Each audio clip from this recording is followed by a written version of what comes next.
Saan sa gid isulod sa ref sa mga ordinaryong tao? Tanaw na to, be? Wa? Bulaga! Sa mga isulod sa mga ref, guys. Ordinaryong tao, di tantong lisod, di po dato. Sa mga isulod sa mga ref.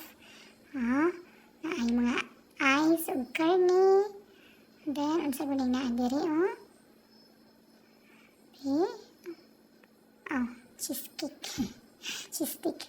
Yan sa mga isod sa amo ang freezer. So, diri sa ubos, ay, nalagig ka ulaw. Ipakita na.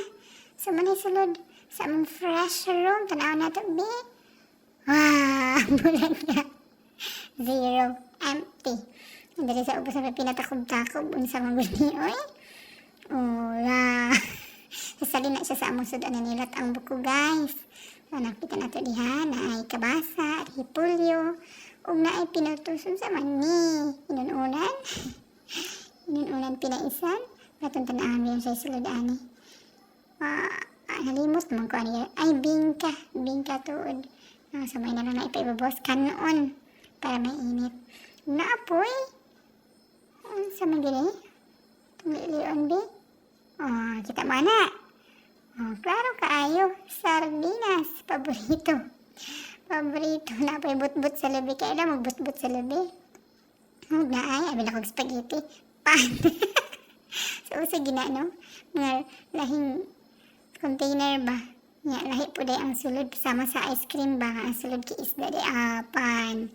So, butang na mo sa ref ang pan. Kaya amigason sa gawa. Dati agbati. Sana mo po sila agbati. Repolyo ay pitsa nga. Gamay lang kaayo. O gasta pa 1/4 niya sa iyo. Tigitaguan pa ka na, guys. O diha. Natin mga lamas o ginagmay nga. O tanon. So, taon pud, no? Mao gini na kaya. O diha natay growy, ug naatay unsa na siya diha, mind power. Di gid mawala ang tea. Hilig kita tea, guys, green tea. And naapod tayo sa sunbaker na tea. So, mahilig ka sa tea. No? Unsa man na?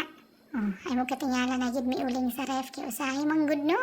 Di kalikayan nga may maho atong ref. Tawa. Tungod sa kasimpleng tao, hasta pa ketchup sa McDo, gitaguan. Diba?